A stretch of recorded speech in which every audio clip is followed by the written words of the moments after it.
ఉభయ తెలుగు రాష్ట్రాల్లో అధిక విస్తీర్ణంలో సాగవుతున్న అపరాల పంటలు పెసర, మినుము. సాధారణంగా రైతులు తొలకరిలోనూ, మాగాణుల్లో వరి కోతల తర్వాత అలానే రబీ మరియు వేసవి పంటలుగా మినుము, పెసరను సాగు చేస్తుంటారు. పల్లాకును తట్టుకునే రకాలు అందుబాటులోకి వచ్చిన తర్వాత వీటి సాగు విస్తీర్ణం పెరిగింది. నూతన రకాలకు మేలైన యాజమాన్యం జతపరిచి అధిక దిగుబడులు సాధిస్తున్న రైతులు ఉన్నారు. అయితే సాగుకు సమాయత్తమయ్యే ముందు ప్రాంతానికి తగ్గ రకాలను ఎన్నుకుని యాజమాన్య మెళకువలను తప్పనిసరిగా పాటించాలి. మరి పెసర, మినుము సాగులో రైతులకు సూచనలు అందిస్తున్నారు గుంటూరు జిల్లా లాం ప్రాంతీయ పరిశోధనా స్థానం అపరాల శాస్త్రవేత్త డాక్టర్ రమణ. తొలకరలో మనకి పెసర, మినుము వేయడానికి అనుకూలమైన సమయం ఆసన్నమైంది. పెసర కానీ మినుము కానీ పల్లాకు తెగులు అనేది ప్రధానమైన సమస్యగా మారింది.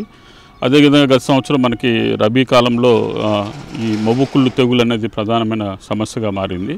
సో వీటిని తట్టుకునే రకాలను కానీ యాజమాన్య పద్ధతులు కానీ పాటించాల్సిన అవసరం ఎంతైనా ఉంది.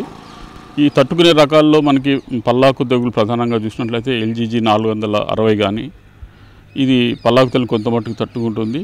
అదేవిధంగా IPM 2-14 అనే రకము, అదేవిధంగా WGG 42 అనే రకాలు పల్లాకు తెగులను సమర్థవంతంగా తట్టుకుంటాయి. అదేవిధంగా మినుము విషయంలో చూసినట్లయితే తొలకరికి అనుకూలమైన రకాలైనటువంటి LBG 752 కానీ 787 కానీ, అదేవిధంగా PM 31, అదేవిధంగా ఈ 2016లో విడుదలైనటువంటి TBG 104 అనే రకాలు కూడా మన రాష్ట్రానికి అనుకూలం.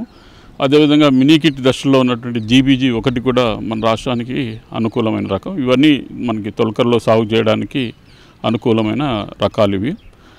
మనకి ఈ వైరస్ తెగులు అనే ఉధృతి పెరుగుతుంది కాబట్టి తప్పకుండా మనం ఎంపిక చేసిన రకాల యొక్క విత్తనానికి ఇమిడాక్రోపిడ్ తోటి మనం విత్తన శుద్ధి తప్పకుండా చేసుకోవాలి.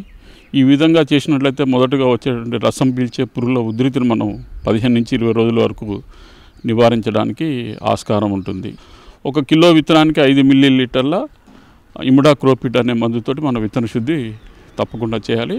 ఎకరానికి 6 నుంచి 7 కిలోల పెసర విత్తనం సరిపోతుంది. అదేవిధంగా మినుము అయితే 7 నుంచి 8 కిలోలు ఒక ఎకరానికి విత్తన సరిపోతుంది. అదేవిధంగా మనకి ఈ దుక్కులో తప్పకుండా మనకి DAP ఒక 50 కిలోలు ఒక ఎకరానికి తప్పకుండా ఇవ్వాల్సిన అవసరం ఉంటుంది. మెట్ట సాగులో అది వరి మాగాల్లో మన రబీ కాలంలో వేసేటప్పుడు మాత్రం అవసరం లేదు, కానీ మెట్టలో తప్పకుండా మనకి పైపాటుగా ఎరువులు దుక్కులోనే వేయాల్సిన అవసరం ఉంటుంది.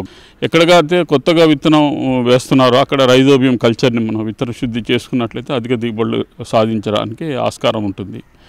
తర్వాత మొదటగా మనకి కలుపు అనేది ఉధృతి ఎక్కువగా ఉంటుంది కాబట్టి కలుపు నివారణ చేసే మందులైనటువంటి పెండిమిథాలిన్ స్టాంప్ అంటాము.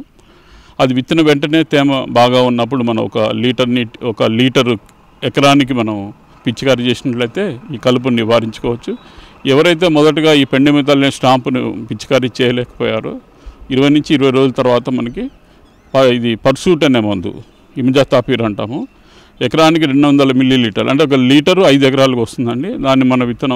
దాన్ని పిచికారీ చేసినట్లయితే మనకి ఈ కలుపును మనం సమర్థవంతంగా నివారించుకోవడానికి ఆస్కారం ఉంటుంది. తొలకరలో సాధారణంగా ఇప్పుడు ఈ వైరస్ తెగుళ్ళ ఉధృతి బాగా ఎక్కువ అయిపోయింది కాబట్టి వాటిని నివారించడానికి మొదటగా మన పల్లాకు తెగులు తట్టుకునే రకాలు అయినటువంటి పెసర కానీ మినువులో మనం ఎంపిక చేసుకోవాలి. పల్లాకు తెగులు అనేది వైరస్ తెగులు, అది తెల్లదోమ ద్వారా ఒక మొక్క నుంచి ఇంకొక మొక్కకి వ్యాప్తి చెందుతుంది కాబట్టి ఆ తెల్లదోమను మనం నివారించడానికి సరైన మందులు మనం పిచికారీ చేసుకోవాలి. దాంట్లో ముఖ్యంగా ట్రైజోఫాస్ అంటాము, అది 1.5 మిల్లీలీటర్లు 1 లీటర్ నీటి కలిపి మనం పిచికారీ చేసుకోవాలి. అదేవిధంగా ఈ పల్లాకు తెగులు అనేది ముందుగా కలుపు మొక్కల మీద ఎక్కువగా వస్తూ ఉంటుంది. సో ఆ కలుపు మొక్కలు లేకుండా మనం ఆ కలుపు మొక్కలు పీకేసుకోవాల్సిన అవసరం ఉంటుంది. అదేవిధంగా చేను చుట్టూతో 4 వరుసల్లో జొన్న కానీ మొక్కజొన్న కానీ ఎత్తుగా పెరిగే పైర్లను మనం వేసుకోవాల్సిన అవసరం ఉంటుంది. ఈ విధంగా మనం చేసినట్లయితే మనం ఈ పల్లాకు తెగులు కానీ ఈ వైరస్ తెగులను మనం నివారించుకోవడానికి ఆస్కారం ఉంటుంది.